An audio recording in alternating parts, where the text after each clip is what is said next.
Hello! How's everyone doing? I am currently in my truck on the highway off to go see Transformers Rise of the Beast. It is currently 5:30 p.m. Eastern. The movie is showing at 6 p.m. Eastern. Like I said, I am on my way there now. I'm absolutely hyped up and excited to see this movie. I don't know that I've been this excited for a Transformers film probably since Revenge of the Fallen. That turned out to not be a very good movie, but I was actually pretty hyped up to go see that movie coming off from the first film. When I saw the first film, if anyone remembers from the old TF Wire days, back when we did our review of the film, I was not a big fan of that first film coming out of it after the first viewing. I took my parents to the preview night, which was a couple of days before the official release. They came out of the film absolutely loving it. I didn't know what to think of it. I had to go see it again. But over time, I've developed a love for that film. But I remember specifically having, being hyped up to see the sequel, and that it ended up being filmed during the writer's strike, so it wasn't very good. Not that many of these Transformer movies are that great, anyways. But that one specifically ended up not being very good. However, I did watch. My wife and I both watched the Transformers films towards the end of 2022. I kind of watched all of them, kind of right back to back to back to back to back. And I think those first three films, so Transformers, Revenge of the Fallen, and then Dark of the Moon, I think those first three films do make up a good trilogy. I think standalone, outside of that first film, not necessarily that great, but I think they do make a good trilogy. For this film, I've watched the trailers. I've watched very little of any of the behind-the-scenes stuff. I didn't really follow much of the film when it was actually being filmed during production. I do know the characters that are going to be in this film, at least the ones that are shown inside of the trailer. I have seen some of the behind-the-scenes stuff where they've shown like the actual vehicles that make up the Autobots. But that's kind of all I know. There was the bombshell of Unicron being in this. I think that's sort of a spoiler, but again, they've kind of already showed that off, so not really a major spoiler. But I'm very curious to see how the Unicron character plays into this. What I'm very curious to know and learn about is where the Decepticons are in this story. I don't know if we're going to see them in this. I'm very curious as to where they are, why they're not here. That's kind of one of the things that I'm very interested in learning, going into this film. Kind of where they are, what they're doing, why are they not the main antagonist here? My guess is that they may be on Cybertron still, assuming that this is a direct follow-up to the Bumblebee film, and I believe that it is. The Decepticons were still on Cybertron. They did send a few Decepticons out to try to find the Autobots, which had left Cybertron at the beginning of the Bumblebee movie. And then some of them obviously did make it to Earth to track down Bumblebee. I did recently rewatch Bumblebee. I found that to be kind of a slog. I remember seeing that in the theater and really enjoying that film. But on a rewatch, I found it to be, again, sort of a slog once none of the Transformer action was happening. It was just sort of Haley Steinfeld and Bumblebee. That's when the story really slowed down. It got very slow, and so there was a bit of a slog there. I'm hoping with these human characters in this film that it kind of bucks the trend with human characters in Transformers films, and that they really sort of take a back seat. My feeling is that's not going to be the case, but I can always hope for that.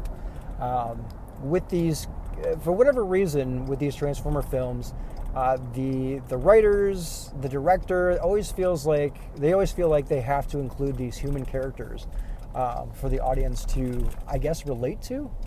I'm going to see a Transformers film because I want to see those giant fucking robots on the screen. So I don't really care about the human characters. I'm hoping they take a backseat in this.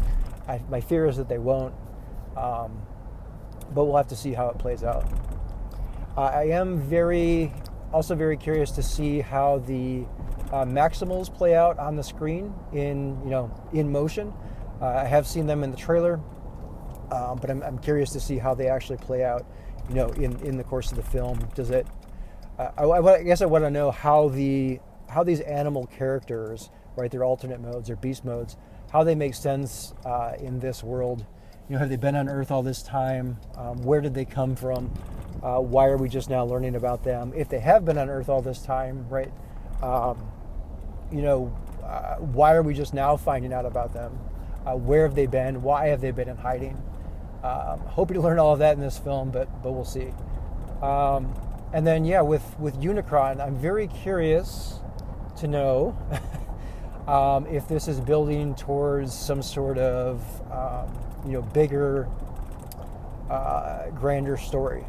My guess is that is also the case, but I don't know, right? If this film ends up not making money, will we see a sequel to this? I don't know. Right, there is currently an animated film that's in production that's supposed to be released next year. That just recently got pushed back a few months, I believe. But where is this story in the live action series? Like, where's that going to take us? If this is going to be an introduction to the Unicron character, which I believe that is the case, then I think Unicron is going to become the big baddie as the next series of films play out. Again, assuming that we do get more films after this one. Again, I believe the Bumblebee was, I believe, initially a sort of a soft reboot, but I think with this film being a follow-up to that, I think it's going to essentially just be an entire hard reboot. So I think this is going to ignore, despite what Lorenzo Di Bonaventura has said, I think this is going to wipe out the Bay universe altogether, and it's just kind of starting over.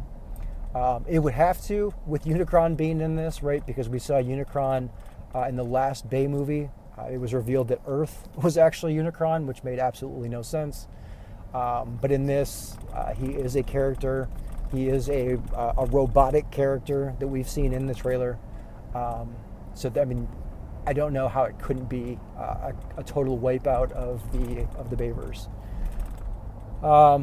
And besides, right, if the Transformers were here in the 90s, by the time they came around to 2007, how would Sam Witwicky and the rest of the world not know about Transformers? Especially if, right, there's this giant planet, this giant transforming planet that is coming to Earth to attack it. So those are my thoughts kind of going into the film. This film is just over 2 hours. Again, it starts at 6 p.m., which is in about 22 minutes for me. I plan on doing like an immediate out of the theater review as soon as I get back to my vehicle. So I will give you my thoughts on that.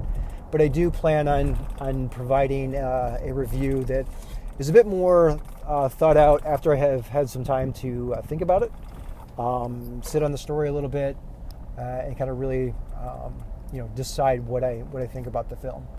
But again, I'm hoping I enjoy this film.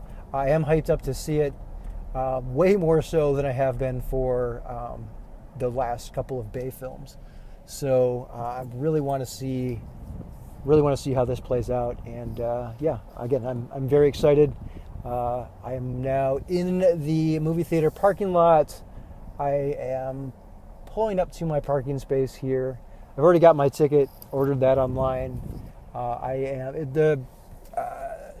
So I'm seeing this on Thursday, which I guess is like the sort of like a preview night. They did have like an official preview night on Wednesday, which was yesterday, but that was not. They were not playing that here in my area. So tonight is the first night that I've gotten to see it, or will have gotten to see it. but I think the movie, quote unquote, officially opens tomorrow. So this is just like an extra day to rake in some more money for that weekend tally. But this is only showing on 3 screens tonight here at my theater. One of them happens to be IMAX, but that was later in the night. I'm not going to go see that one. This is just a regular screening. It's actually in a smaller theater. I'm sitting in the 3rd row from the front, which sounds really close, but in the smaller screens that they've got here in the theater that I'm seeing it at, it's very easy to see the entire screen. So if I do like this film and I do see it a second time, I do want to see it in IMAX. So if that happens, I will let you know. But obviously, again, you'll know coming out of the film what I think of the film and whether or not I want to see it again. So, all right. So I am here. I am parked. I am heading into the theater. I will catch you afterwards. 2 hours later. Okay. Well, I am back in my truck, just leaving the movie theater. It is 8:14 p.m. And again, this is just straight out of the movie theater. This is my quick thoughts on the movie. I can say and will say I absolutely love the movie. I think it's fantastic. It's not without some shortfalls, but overall it's a really enjoyable film if you are a Transformers fan. I don't know that there has been a Transformers movie this good probably since, I want to say, maybe the first Transformers movie. Again, I liked Bumblebee, but it felt very slow in parts. The opening of Bumblebee is just amazing, but as the movie progresses, it just kind of gets bogged down in some slowness with the human characters, I think. This movie does not do that. The movie opens with the Transformers, and then we kind of go right into meeting our human characters that are going to be in throughout the film here. But though, once we're introduced to the human characters, the Transformers come back into the picture, and we really are not without them for the rest of the film, which is pretty amazing, because if you look at the other Transformers movies, that's not really the case.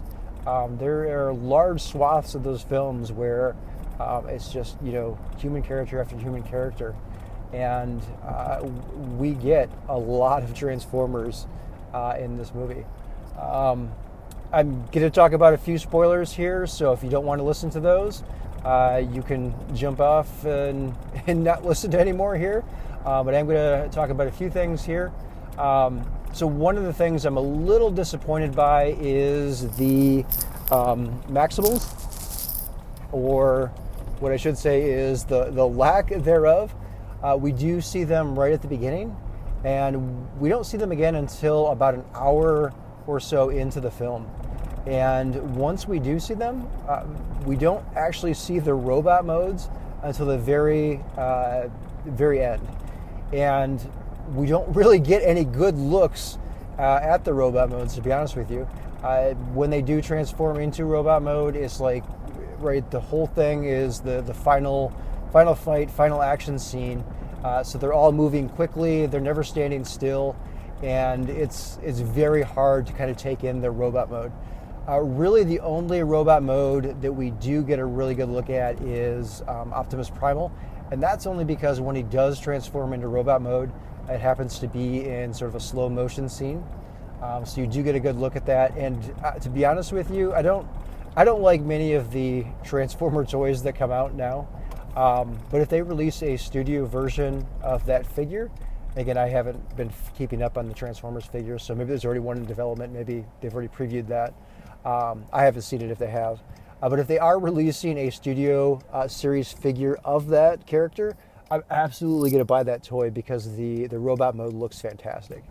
But yeah, again, that's probably the biggest shortfall that I see. The one other small gripe I have is Unicron's voice, not because it's not Orson Welles, but because that character is just, a really huge, right, planet-sized character. I would have expected the voice for that character to be a bit more booming, a bit more, super deep, maybe gravelly. I would say similar to how Orson Welles did it, but I'm not saying it was bad because it wasn't Orson Welles. I'm simply saying that the voice that they put with that character, in my opinion, didn't really fit. One other gripe I do have is we didn't get any Decepticons at all. We did see the Decepticon symbol. We saw that on Scourge's truck grill, but we did not see any Decepticons. There was no mention of Decepticons. So I'm very curious to see when they make an introduction. Again, assuming there is a sequel to this film. And I don't know why there wouldn't be. Again, I love it. I'm going to go see it again. I'm almost 100% positive I'm going to go see it again. But yeah, again, no mention of Decepticons. Don't know where they are. Presumably still on Cybertron. But I don't know. So, yeah, I mean, those are my quick thoughts just straight out of the movie. One other thing I will say is that going into the movie, after watching the trailers, watching the trailers prior to going to see the movie, I was expecting the Mirage character just to be a sort of a pain in the ass, something that, a character that was annoying, just based on what we saw in the trailer. Absolutely not the case. I love that character. He's a blast, and anytime that he was on the screen, I was absolutely loving it. So yeah, big huge fan of the Mirage character. I'm really glad that they introduced him as a kind of another way for the human characters to interact with the Transformers. Because I was, after all the previous films, including the Bumblebee film, I'm kind of tired of seeing, Bumblebee as the character to kind of bring in the movie-going audience to the Transformer characters. So having a brand new character, again in Mirage, I think is fantastic. So and that character was fantastic in the movie. So so those are my quick thoughts. I highly recommend seeing this film if you are a Transformers fan. The screening that I went to was pretty much full. It was also a smaller theater, not one of the larger screens that they've got there. I think they actually have a smaller screen than the one that I screened it on this evening. But it was mostly full. The only seats that I saw were a couple next to me. Again, I was sitting third row back from the very front, and the row in front of me, which would again be the second row, and then the first row only had 2 people in it, I believe. But all of the seats behind me for the rest of the rows, I think it was sold out. So yeah, the audience that was in my screening was kind of people of all ages. There were men as well as women there. There were kids there. It seemed to appeal to all audiences, which is fantastic. And so again, I have got nothing but mostly positive things to say about this film. Absolutely loved it. I hope it does well enough that there is a sequel, because I am very curious to see where things go. I do hope that we do see, again, if there is a sequel, the introduction of Decepticons, perhaps the introduction of Predacons, and because again, that's not something we saw in this film either. I know there was a rumor of that potentially, but yeah, there's no Decepticons, no Predacons. We simply have the Autobots, the Maximals, and the Terracons. So yeah, again, I can't give this film enough praise. Again, love it. I think it's fantastic. I highly recommend seeing it. Oh, one other thing I will mention. One of the things that really, in my opinion, brought the Bay films down, even the very first film, was the bathroom type humor, the dick and fart jokes. There is humorous lines in this movie, but there's none of that crude, in my opinion, there's none of that crude humor that we saw in those other movies. So I think that's also a positive. So yeah, so that's my quick rundown and review. I need to sit on this for a little bit, and then I'll come back with a more in-depth review of the film. But again, those are my quick, just out of the theater thoughts. Again, just closing out here, highly recommend seeing the film. So if you have not gotten your tickets to do so, I would recommend doing so, especially for this opening weekend.